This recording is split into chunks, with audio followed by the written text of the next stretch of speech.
as I will in a moment, scroll through more slides to get to the precise point I class to start today. But this is a background tidbit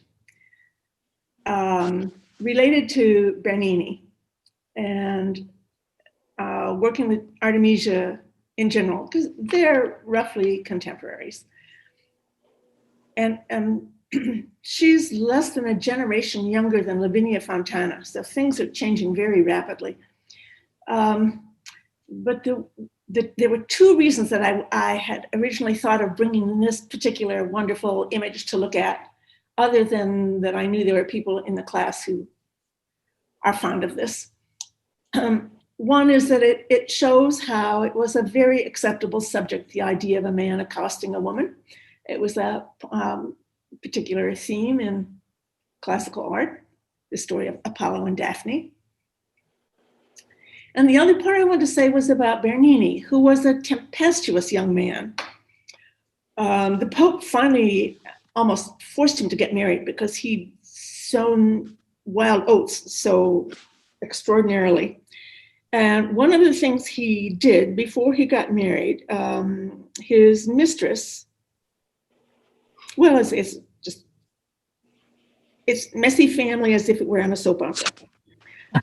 His brother started to sleep with his mistress. And he found out about this. Now he chased his brother back to their mother's house, and she had trouble protecting his brother, although ultimately the two men worked together after years. But what Bernini did to his mistress was slash her face to disfigure her. And that was the customary accepted punishment for an unfaithful woman. So I'm thinking in that context, the rape doesn't even seem quite the same in 17th century terms of Artemisia as it does to us in modern terms. Women couldn't expect much. Okay, now let's go to where we're going to start.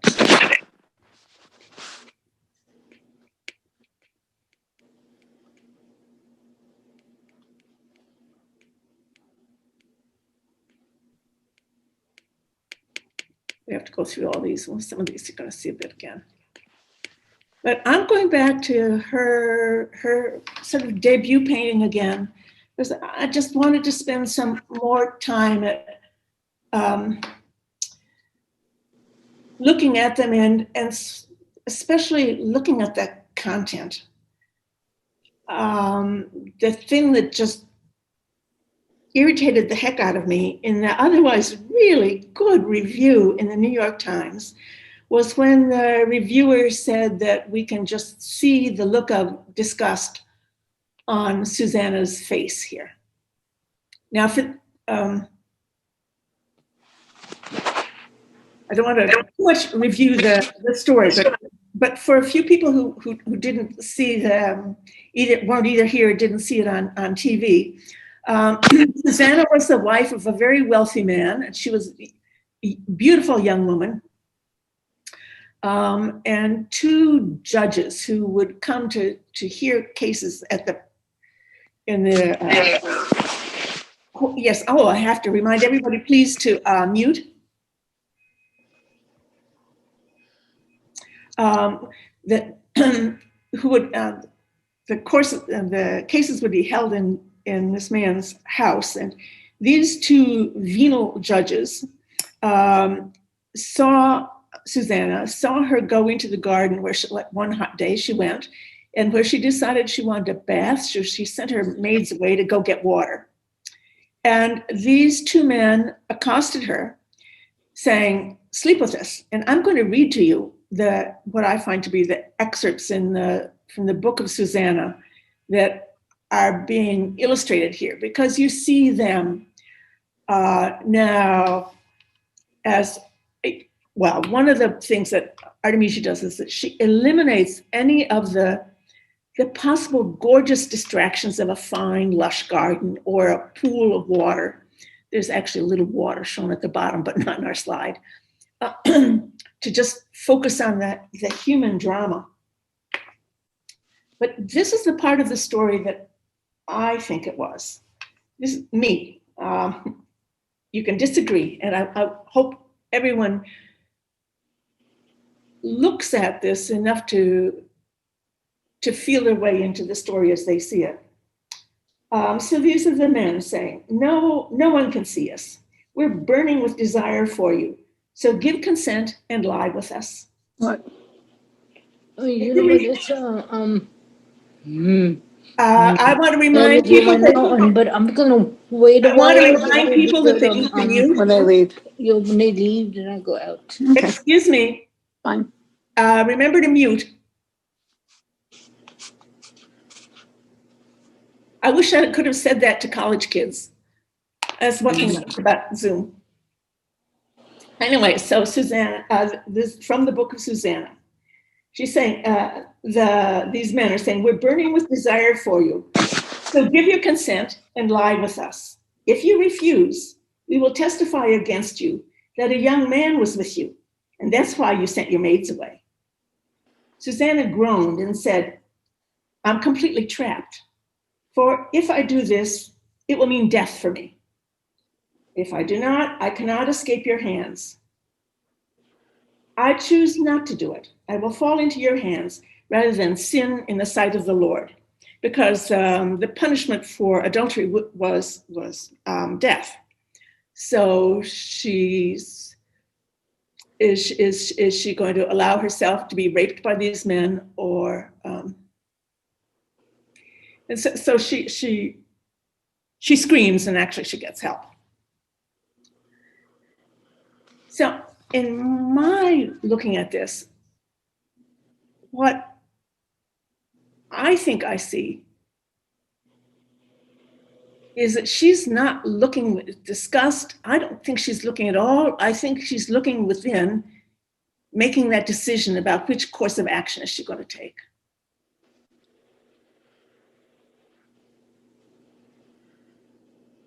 I think that's what I read from her also having her mouth open, which is a characteristic human gesture at any time when you're lost in thought, not aware of the world around you. Sometimes your mouth just sort of parts, your lips part slightly.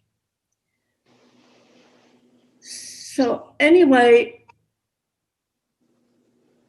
in this drawing into just these three figures, you are drawn into the heart of the story. And I'm going to compare that with a Tintoretto, a more conventional and conventionally pleasing painting, it's presumed to people otherwise. But before I do that, I think maybe just one thing I will say. So here she is, a kid, I mean, by our point of view, here she is 17 doing this painting. When you look at this man's sleeve, all this extraordinary fidelity to nature that she can present with the body. She hasn't really yet completely mastered how to show body covered up by cloth, because to work out where the shoulder is, and do you have a sense of the shoulder coming forward here? I don't think so. And it's not exactly worked out very well here. So there are some indications that she's still learning. When people say, well, Orazio helped her on this, isn't that likely? I mean, they're working together and she's was his pupil. It makes sense that there's some sharing of hands in this, but I think from my way of looking at it, one of the things I find often in the works that are now decided to be by her is this quality of the skill of the extraordinary dramatist, that she goes right to the heart of the action, so that you're drawn into the human content. So I'll go back to Tintoretto's from about half a century before, this lovely big painting of Susanna and the elders. Because what was the pleasure of a subject like this? Well, in art, you have something that's not classical. This actually has to be sanctioned by the church. It's biblical. But that allows an opportunity to do a beautiful and alluring body of a woman, something that's not almost ever allowed in images of Eve, because it's her availability and her desirability is the crux of the story. So this is, of course, you have these men leering and peering at her. She is seeing herself, and who else is seeing her? We are. We're like another dirty old man looking at her.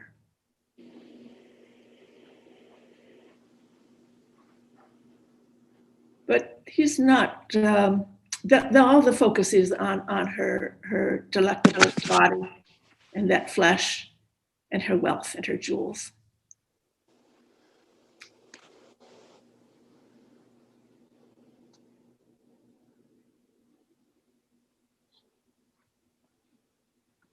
Okay, now we're gonna. So back to her images of Judith and Holofernes. The two versions she did, there's some question on the date. Fortunately, on the Susanna and the Elders, she signed it and dated it at 1610. So that is one fixed in place. And this, as you saw last time, is not by her, but this is one of Lavinia's self-portrait in the Guise of Judith. I showed last time two images of female artists of this same era who are taking that as the theme of they're doing their self-portraits as Judith. But with this, it's really, the head is almost like an accessory. It's a way of commenting on Judith's character, because I'll read you a little bit from the book of Judith later on too, but here one of the things when the townspeople welcome her back with the head is that you risked your own life when our nation was brought low, and you averted ruin walking straight in the path before our God. So it's that rectitude, that honesty, that God-given power. And that she was so beautiful that she seduced Holofernes. Those are all part of that many swirling ideas around the image of Judith. And so there were wealthy women, but including the artists who were using that. Now, of course, the way Artemisia uses the theme is different.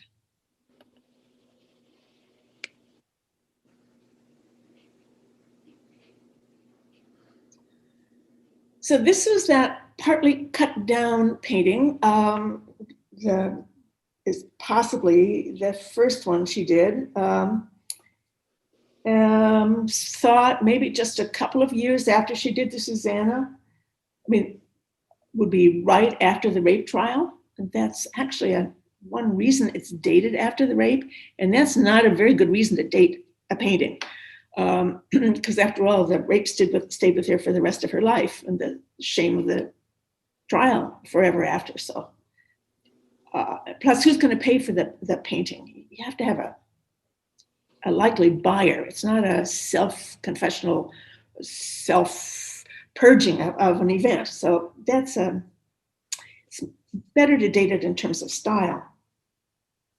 But this is the part then that she's illustrating here from the book of Judith. Judith had been invited into Holofernes. Somebody still isn't muted. Someone with a cough needs to mute. She had gone to the Assyrian general, the occupying force in her hometown of Bethulia, to his tent in the Assyrian headquarters. And she spent several days there, and she made a practice of going out every evening with her maids into privacy and saying they needed to pray. So finally on one night when Holofernes invites her to dine in his tent with her, she agrees, and she gets him drunk. And then this is the explicit wording in the book of Judith. She came close to his bed, took hold of the hair of his head, and said, "Give me strength today, O Lord God of Israel." Then she struck his neck twice with all her might and cut off his head. Then we're going to look at some scenes in a moment that she did that are the sequel to that, when Judith and takes supposedly in the account in the book of Judith, the maid is outside the tent and doesn't actually see the event, whereas here she's invited in the painting. But then Judith takes the head, she pulls down the canopy over the bed, she takes that head and she gives it to her maid, who puts it in her food sack. And they, as if they were going out to prayers, escape the camp and take it back to Bethulia, and also the canopy. So she's taken the proof that this took place in the tent and she was in the tent. And so here you have that. And what I didn't comment on, I'm thinking, no, maybe you're seeing this last time, and I'm also I'm often slow here. You notice that's her skirt, and here's a little bit here. She has her knee up on the bed so that she can put more of her whole upper body power, all the strength of her torso, into slicing off the head. There's something that always I wonder at in this, and that is the size of Holofernes' hand compared to her face. I think that's, in both versions we'll see that, and I think that's like a deliberate accent. And certainly his head, if it were coming more toward us, I think should be slightly larger. So I think she's made some variations on it. But so the maid also, of course, is just kneeling right over him to hold him down in place so that she is free to do what she's doing.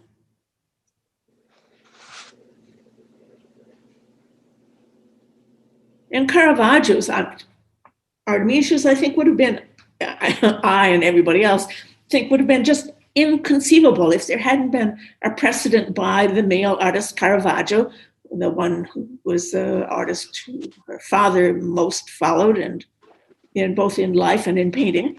If Caravaggio, about 15 years before, at least 15 years before, hadn't done a version also of the decapitation. In looking at this, there's, I'm just looking at it in terms of composition again. This is almost more like a tableau, however grisly it is, with the things strung out across the front of the canvas. This is a characteristic, this is just a type, the old maid. So you have that ugly, beautiful suffering, and the not very realistic straight sprays of blood right here. What makes it especially dramatic is this is, of course, not only the canopy of the tent, but it's like a theatrical canopy over the scene, filling the space. And as I said last time, her recoil, or sort of like slight frown you see here, I thought that that's expressing, and the white of her gown is that she's the figure of purity. She sort of represents the church. Again, there's still someone who's not muted.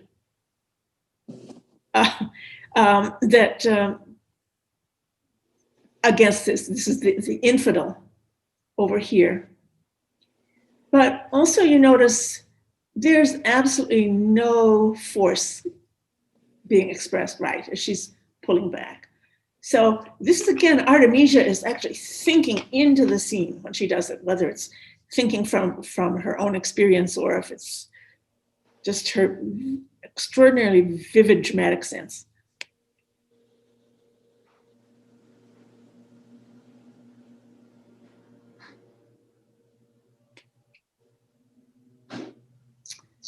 And her other version, which could be about the same time or possibly is about 10 years later, that's a range of the dates that people give for it. And this does, unfortunately, cut the bottom of the painting, the slide I could get. This is a mattress, and you can see the bed beneath, and you do see the full sword blade, and she signs it on the blade. So it's signed, but she didn't do us any service by signing it because she didn't put in the date. But now you have this more reaching back into depth. It's really a fully three-dimensional image. And I want you to look at her face here. No way am I suggesting that this is Artemisia, but it's quite likely we're going to see that face again.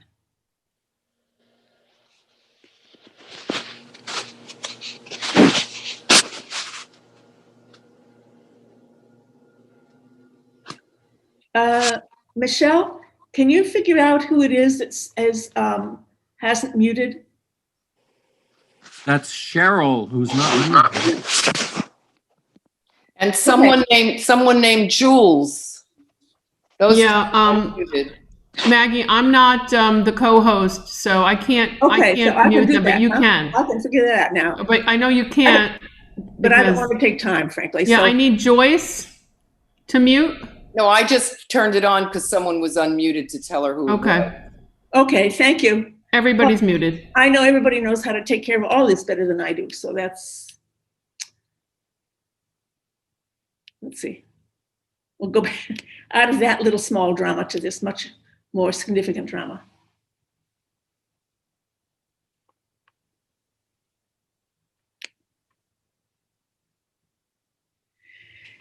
So this is another one. This is by Artemisia. And when we can travel, even in this country, you only need to go to Detroit to see this. This is in the Detroit Institute of Arts. And to some people, this is Artemisia's best on this theme of Judith and her maidservant. The date given to this, well, the mid-1620s, probably. I would wish I had a slide that make it a little bit lighter so that you could see the red here. But to give you the idea of the size of this, the figures are, well, let's see, it's 6 feet tall. So they're not too much less than life size. So she had, the maidservant is taking the head and putting it in the food sack. They sense they hear something coming. They're still in the tent. She's gorgeously dressed here. I think I have a little bit. I'll show you her head in a moment. And there are small, interesting details in this. One is this candle. Now, this would be typical of Caravaggio and these so-called Caravaggisti artists, or in the North, we're going to find a lot too. This real fascination with showing candlelit scenes. So you have this dramatic, really explained, but still very dramatic contrast of light and dark. But if you follow this through, thinking of it in terms of the plausibility of the setup, it doesn't work, because that candlelight should not probably be shining all the way down here with the intensity it does, or hit some parts of the figure the way it does. So there's a suggestion that candle, she actually added the candle later on as a kind of a decorative detail.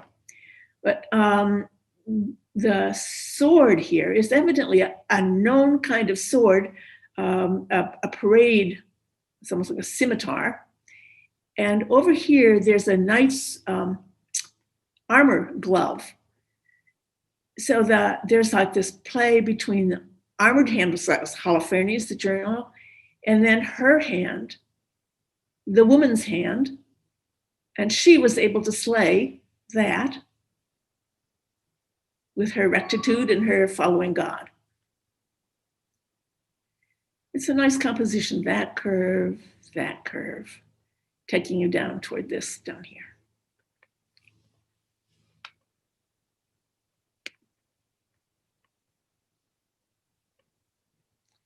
Just a little of that, since she's dressed in all her finery, you just see little bits of it picked out in light, or here, and you can see the little flecks of gold fringing the drapery, so that you will be able to pick that out visually as the edge rather than yet another fold in the cloth.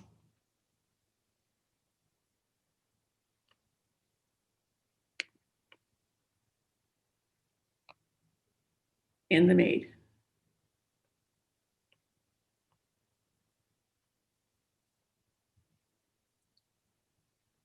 So I hope we all get to go see that.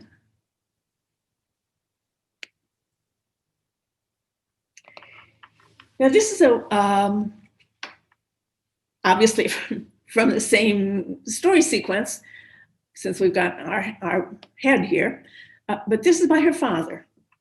Judith and a maidservant. This was maybe done a year or so before Artemisia did that Susanna, so about 1608, 1609. Because I myself now I'm curious whether there was a play or some particular literature that concentrated on this theme of just the two of them, that there's some highlight, because there are many paintings that just show this. But this is a way of thinking about the difference between father and daughter in their, not in the way they paint, but they're sort of like characters that's reflected in their paintings. You have to say, this is beautiful, and it's, again, playing with the contrast. You've got the primary colors here, but this wonderful gleaming brocade, and then, so you've got the red, gold, and blue, and they're spread out in this kind of relaxed triangle. So compositionally, it's very fine, and it centers around a quite peaceful head of Holofernes here. But what's going on?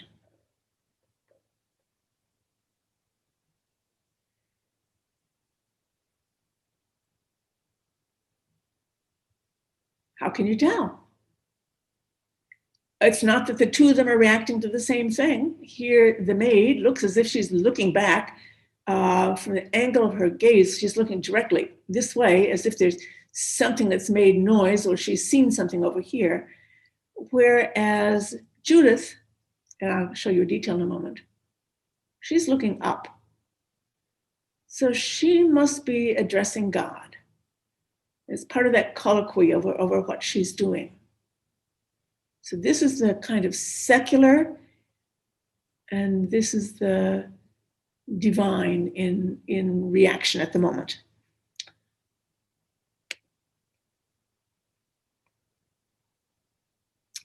And something else to notice here. So this is Orazio. He's a pretty fine painter. Look how he uses different facial types. A slightly more aristocratic, fine-featured face here, swarthy skin. I even read you could see a little bit of a mustache on her. A stronger featured face in her servant.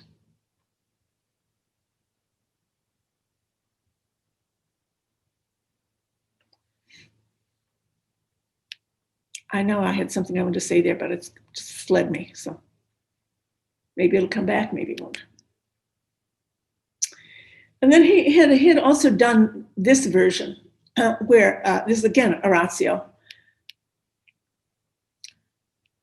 But again, it's this really tempered, minimal, dramatic functioning. It's sort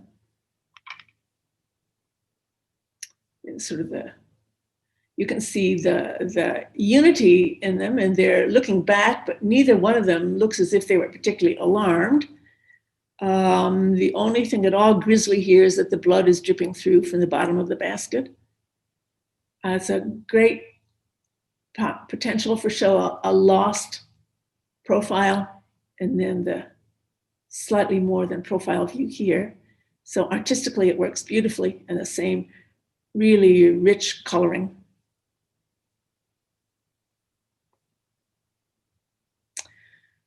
So that narrative intensity is something that seems to me to be Artemisia's own. And even more, that argues to me that when she does that Judith and Holofernes, that is out of that innate intensity that has to be true in her reaction to her rape, but is just her, whether it's the rape or not the rape. And this is also by Artemisia. This one she did maybe around 16, 18. She's married and living in Florence at this time. In fact, this is in the Pitti Palace. And this is almost, the painting is cut a little bit at the bottom, but it's just these two figures, and there's no setting. It's just the two of them.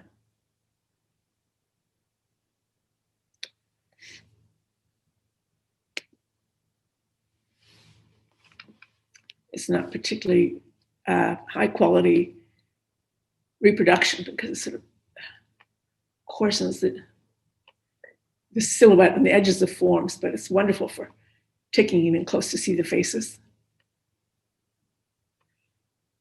In the literature you read about Artemisia, when talking about her general proclivities in style, there's another one that's, she loves arm and armor. She has, she must have had access to some collection because she's always very specific. And remember, again, there's that, just as I said, oh, that's that woman's thing, that they can do every little bit of the embroidered, brocaded edge on here, or the details of her jewel.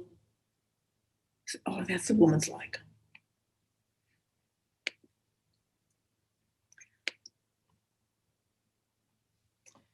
And then on to several other of her paintings. She did do religious themes. She did a wider range than what actually I'm showing. I picked out the ones that focus on the woman's body because to me it's just so extraordinary to see a woman's body that isn't a piece of classical sculpture that's been turned into flesh, but rather is a living woman's body. This is her Lucretia. Well, most people think it's by her anyway. There's still some disagreement. This is from the mid 1620s. It's about 3 feet high. And again, it's just isolating onto a figure, and it's going to isolate onto what I'm making that case that's like the Susanna, because it's about a moment before the action when it's a moment of thought that's being dramatized. So this is from Roman history, recorded by Roman historians, where the Tarquins, she was married to one of the Tarquins. And the Tarquins were at war, and one of them boasted that his wife Lucretia was more virtuous than any other wife, and he even told his compatriots to go home and see how their wives were behaving, because he was so sure his wife was not up to any mischief. So the men came back and they found their wives variously misbehaving. But one of them came back and then saw Lucretia and fell in love with her. Love, don't mean love, fell in lust with her and raped her.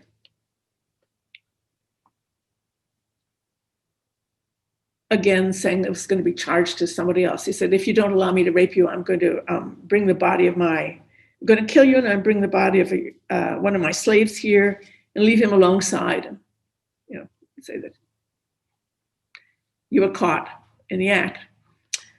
So Lucretia the next day, confesses this to her father and her husband, who absolve her from yielding in an impossible situation.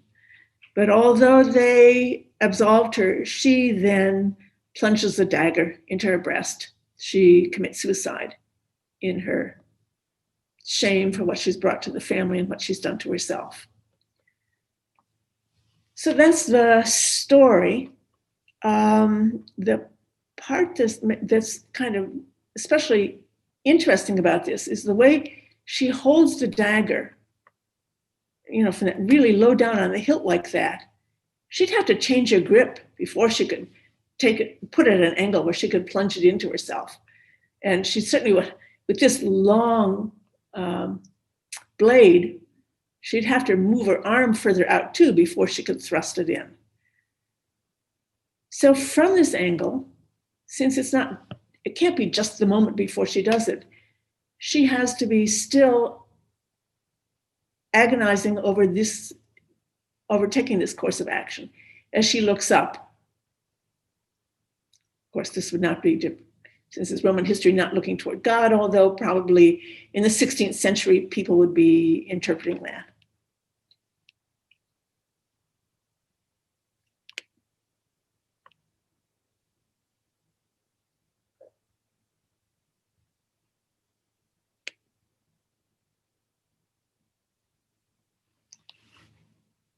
And this is her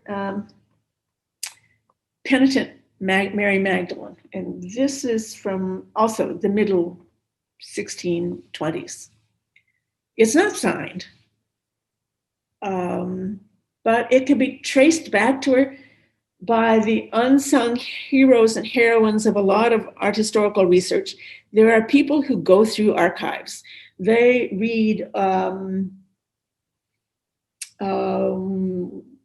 the records of what's left by people at their death. They follow they look through all ancient correspondence. And through that, it was able to be traced back. There was a painting mentioned by an Artemisia back to 1620s that it has to be this one, of a penitent Mary Magdalene.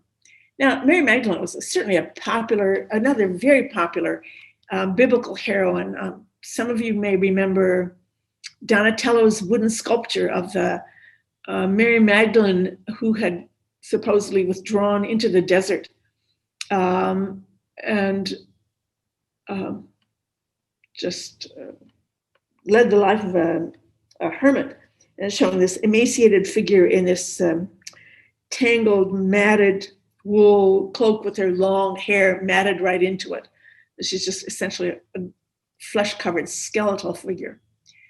Well, in the Renaissance, Titian would be maybe a major example of this. In the 16th and 17th century, another favorite way of doing this was emphasizing the repentant Magdalene is the Christian, the Catholic emphasis on her, would be to show her as a buxom woman, a beautiful woman looking up toward the heavens, often wringing her hands, repenting of the life she's led as a prostitute.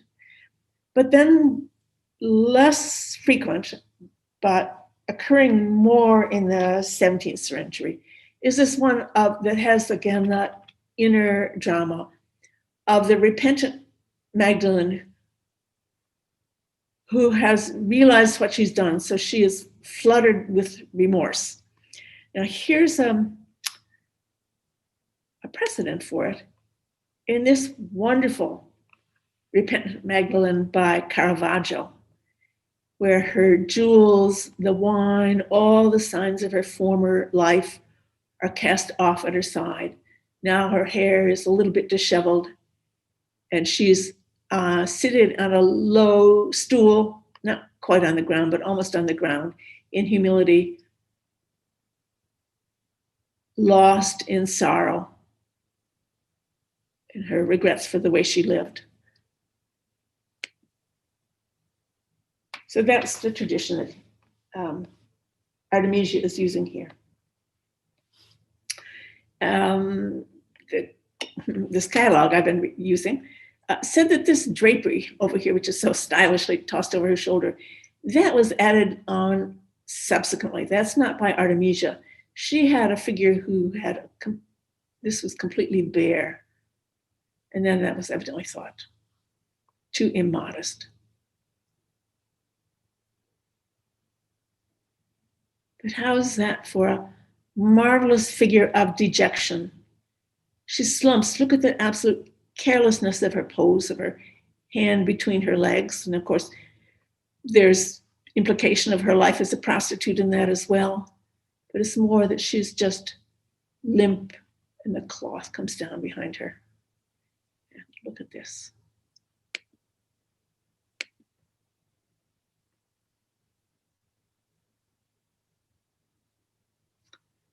Just the trace of a tear.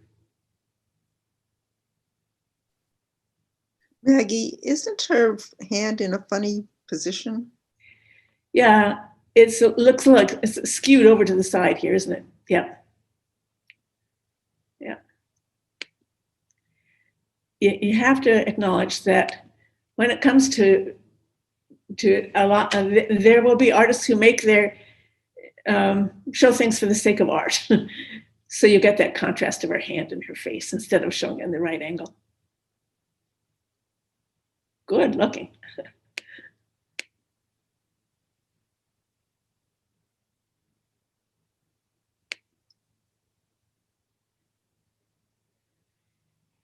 Oh my goodness. Now this painting is an issue. This is the one in this catalog that I'm talking about all the time. It appears there's an entry for this painting, both in the section under Orazio and in the entry under Artemisia, because there is no agreement about who is primarily responsible for this painting of Cleopatra. It dates from just slightly after that Susanna. So the two people were working in the studio together. And so I'm not going to rehearse all I don't know them well enough, the arguments of why it would be Orazio or why it would be Artemisia. But I will point out things of it that are so utterly startling. One, you have to have been startled by this body. This is not what we expect to find in art.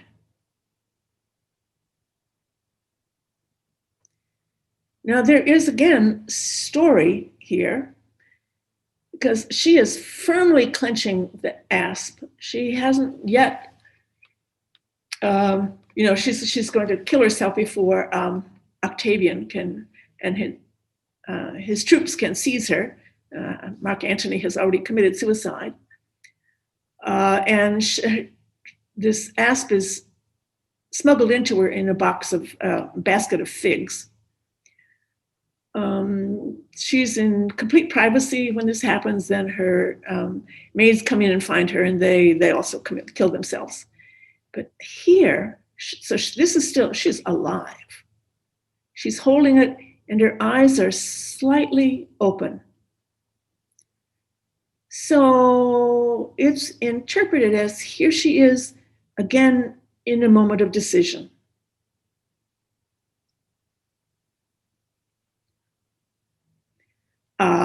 And as in all of the others, though I'm not going through them with you, there are precedents in art for her pose.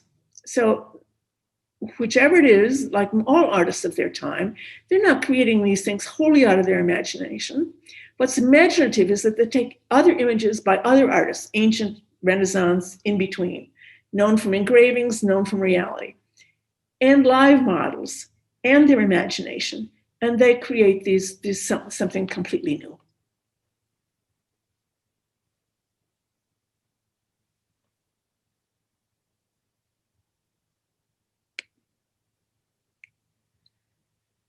She herself did a version later on in life.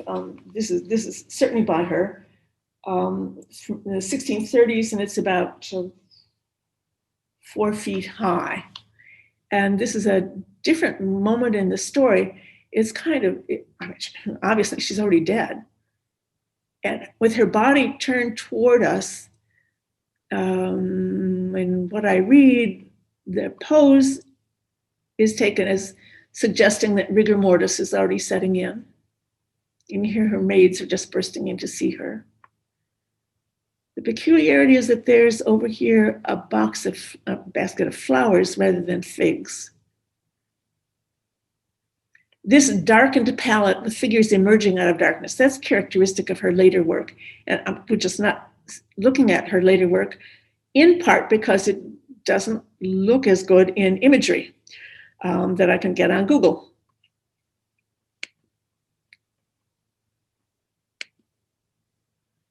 So I finished with only one more of this later period. This is the birth of John the Baptist she did. Well, you see, she's working in Naples, and in Naples there is a preference for this. It was in Caravaggio's art, and when he was working in Naples, or many other artists too. So she alters how she works. Of course, she's a person who lives and changes as she goes along.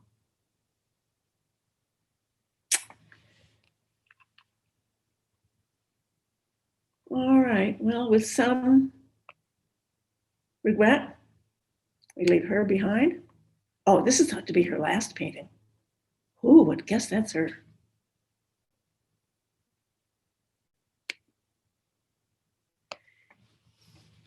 And we're moving slightly in time, but certainly in space now, and in cultural environment in which artists work, to look at the work of Judith Leister. And here's her self-portrait. So now we have a Dutch Baroque painter. And I have a few paintings by her, and also using her as a kind of a story in doing this. Those of you who've had some art history or taken a couple of series with me would be probably familiar with this, but that's certainly not everyone. By this, I mean the difference between what's going on for artists who are working in the Low Countries as opposed to artists who are working in Italy or France or England at this time.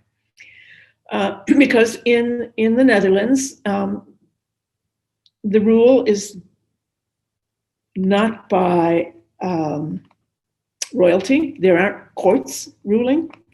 And there's not the other major source of patronage of the time. There's not the Roman Catholic Church. That's it still existed, but the worship was really kept quiet. And instead, it was a Protestant country, immensely wealthy, middle-class merchants and seamen. So the level of education, either in the Bible or classical stories, is not to be expected to be as in-depth as it would be in those other countries where the well-born, well-bred went to school learning the classics, and of course they were raised in Catholicism, in that whole range of Catholic imagery.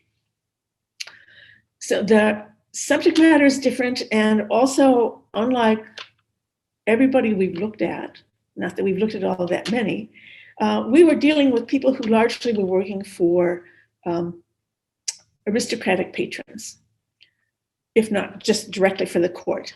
So they have different patrons, and they're going to have different subject matter.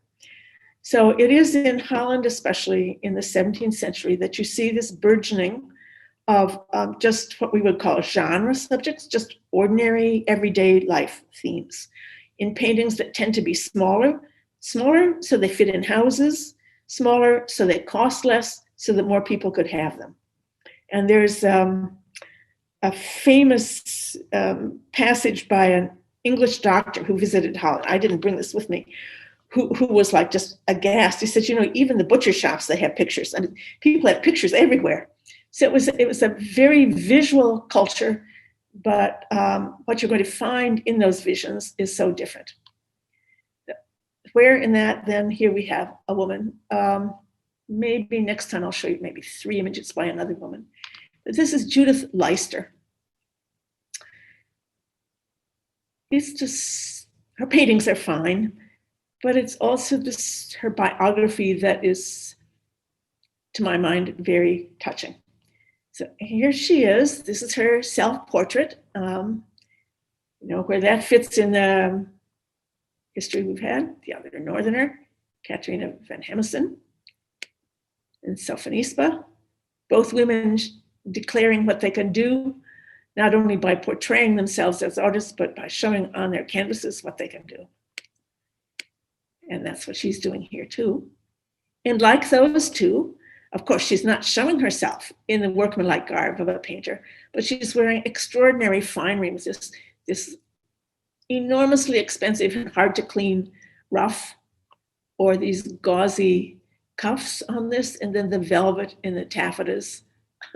You would not paint like that. But I'm sure what the thing you notice most react to, I know this, I don't have to see your faces to know that, is that just the spontaneity in which she's looking out at you, like, we've just gone in, we've just seen her, and she's just turning around to say hello to us. So there's none of that obvious looking into a mirror. Here you have the sense that she's looking directly at us, that we're completely drawn into it. And what is she painting here? Well, it was long thought to be, this is just an example of the sort of subject very popular at the time, and the sort of thing that she was very good at as a genre subject, of just sort of merry-making, jovial musicians. So let me tell you a little about her, and then we'll get back to this musician, because this is actually a detail of one of her paintings. She's another canny, clever woman here, not only showing herself, but showing what she can do and what she sells. She didn't come from an art family. Her father ran a brewery. She grew up in Harlem, and I think he went bankrupt during a time of, there was a lot of economic distress at the time. And she may have helped out with family finances, but it's more likely that she just had a drawing to be, I didn't mean that, Pam, a drawing to be an artist. The thing is, it's not certain who she studied with, but she was extremely good. And she was one of the very first, if not the first, women to get accepted into the Harlem Guild of St. Luke. That would be the guild for painters, embroiderers, and all sorts of other arts women might be involved in. But she was there definitely as a painter. So she was the first woman accepted as a painter into that guild. And it's thought that maybe this is her painting she did to get her finally get admitted to it. Once you were in the guild, that meant that you had sort of more guaranteed clientele. You had privileges of all sorts to you. So you'd have professional equity with any man. Now, so that was about 1633. She got married in 1636 to a fellow painter. And I'll show you a work by him, a man named Molinar, who also did genre works. And then either she worked mainly with her husband, or she cared for their children and handled the business of their workshop, which is often what a wife of a painter did. Or maybe she stopped work, but most of the work that survives comes from earlier in her career.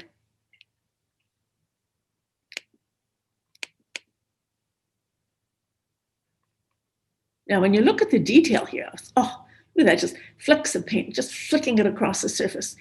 It looks like Frans Hals, who's also from Harlem. So he was the dominant, he and his brother were dominant artists in Harlem at the time. And the suggestion has been, oh, well, maybe that's who she studied with. She was a witness at the baptism of one of Hals's children. And she at one time,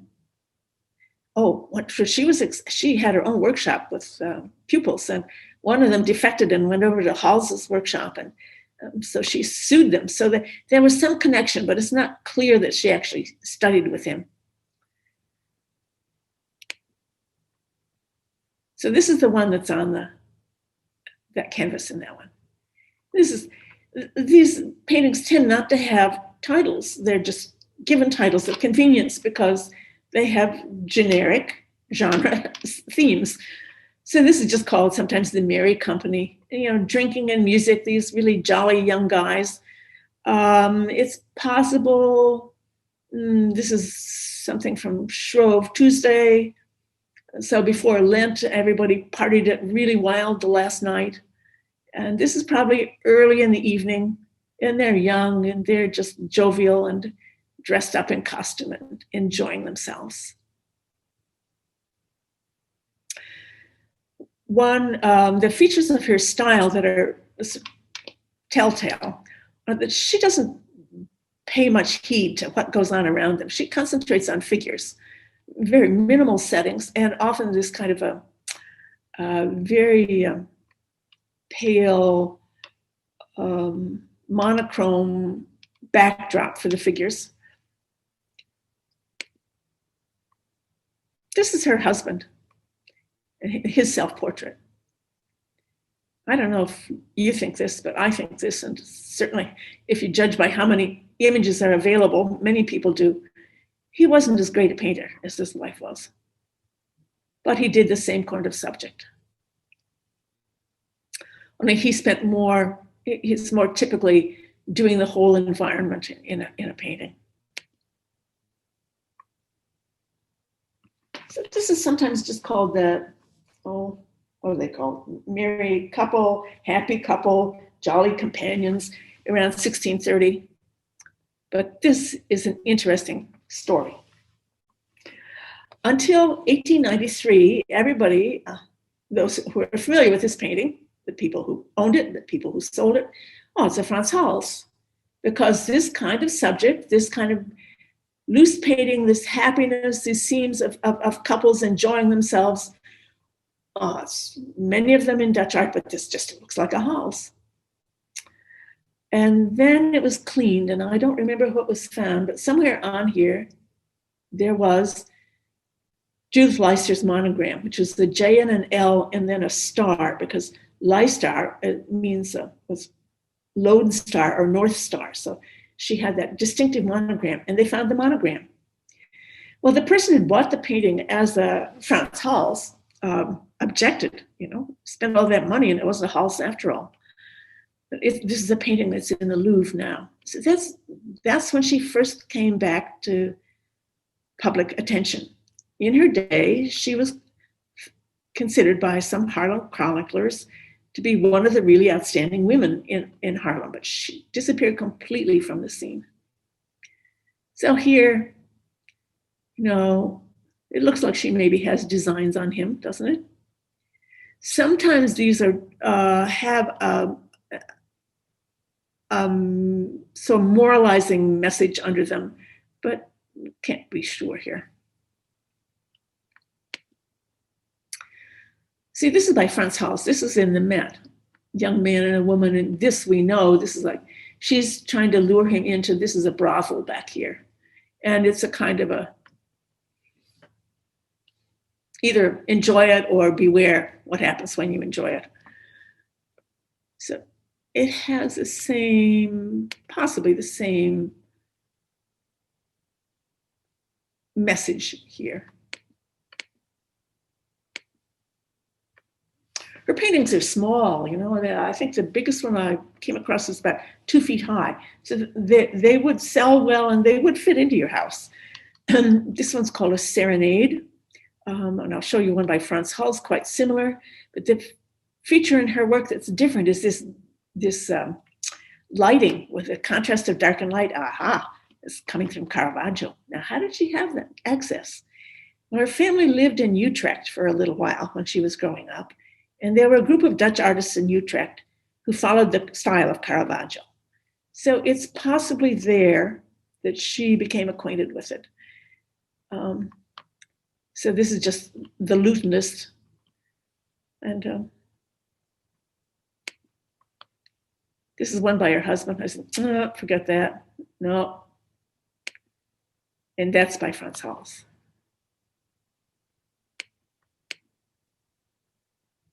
So you see the general similarity.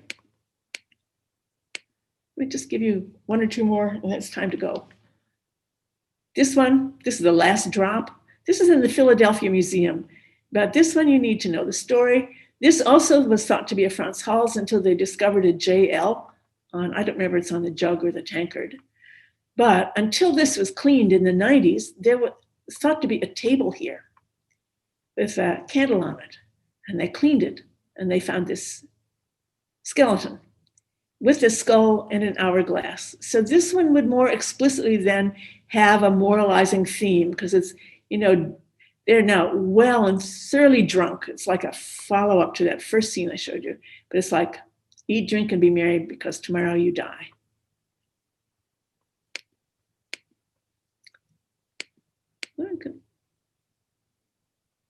These are all by her. Maybe I'll show you. I might come back to that one next time. But after, as I say, after she married, there seemed to be nothing. Aha. And then this showed up recently. And it's signed by her. And conservator said, it's authenticated it, that she did a still life and a watercolor drawing of a tulip, part of a page in a book.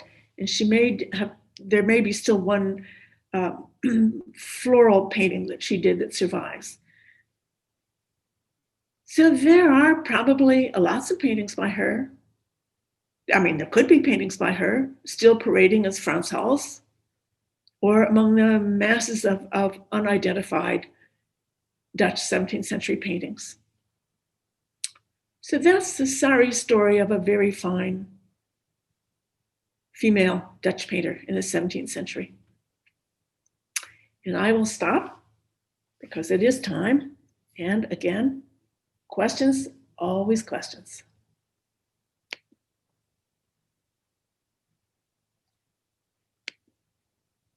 So anybody wants to unmute and ask anything, anyone wants to chat, oh, please do.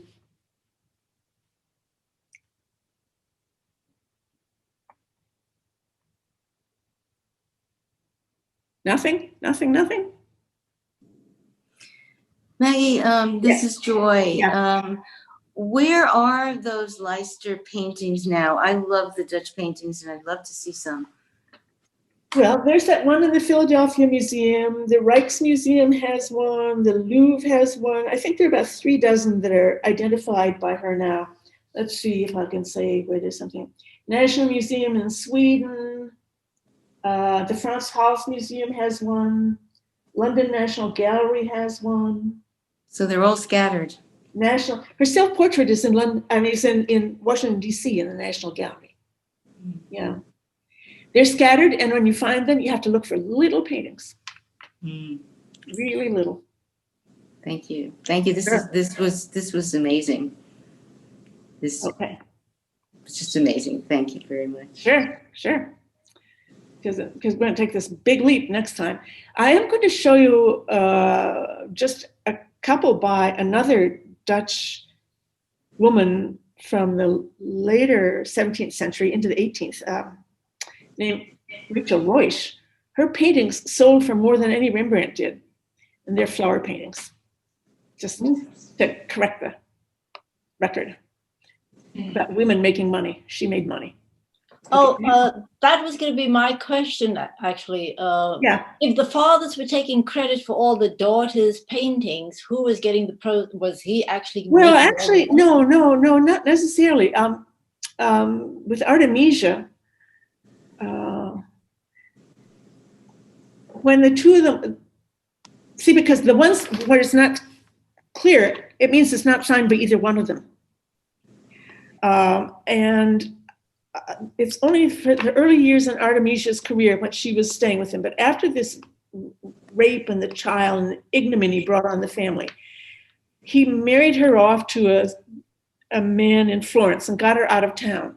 So from then on, everything she did, that would be she actually had to find a way to sell it. And this is a whole other area that's of considerable importance in it, that women could not have businesses. So her brothers kind of ran her business for her, or her husband ran her business when her husband was still around. It was only if you worked in a court where you were just generally getting the court was paying your expenses. There was no business negotiating there, or women who worked in convents. They could paint and be paid, but everywhere else you had to have this man as an intermediary. But no, I don't think he took it. He didn't really take advantage that we know of her. I think she'd be hard to take advantage of. Any more? Well, Maggie, you frequently talk about the anatomical correctness, particularly with hands. And I noticed in the Dutch genre, Yes. In the Dutch genre paintings, I saw the hands were much more realistic anatomically than they were just, in the Italian paintings, the Artemisia paintings and so on. Uh-huh. These were much more accurate and realistic. And you know what? This is another part of that I never thought to think before. This is accumulated experience because there was no. Oh, I'm so glad you brought this up. Oh, thank you once again. Because we weren't looking at anything at the base point of art beginning to look realistic in the Renaissance. Because in the 13th century, there's still an artist's manual that survives about how you paint this and this. And in that, it's very explicit. If you want to paint a mountain, go out and pick up a rock. Now, Italy has plenty of mountains. It doesn't say, go look at a mountain. You didn't need to look at the real thing. So it's gradually what's happening over these centuries as they're looking at the real thing. Then they look at how artists have shown the real thing. They are getting more and more realistic. That's the accretion of the whole tradition of all artists helping one another to get to that. Thank you. Thank you. Yeah. Anything else? Carolyn, what? One of the Artemisias, I'm a football fan, and the woman's leg, her thigh looked like she belonged on the line. It was big, wasn't it? But it looked real, didn't it? It looked real. It didn't look like a piece of sculpture. A hefty woman. Sculpture, but it didn't look like a woman's leg either. Anybody else? Okay. Jeff has something for us here.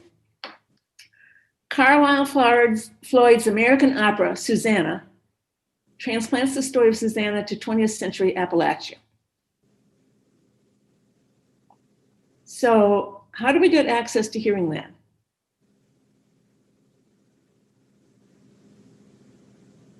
Maybe he got off, but I'll find out. He always knows about everything about music, absolutely everything. Yeah, the almost everyone you talked about today, there's either an opera or an oratorio about them. Yeah, lots of things on Judith and of course Cleopatra. Yeah. Yes. Which just, because these were the common stories, the great dramas with heroines. Yeah. I'm glad that provides that. Any more for anyone?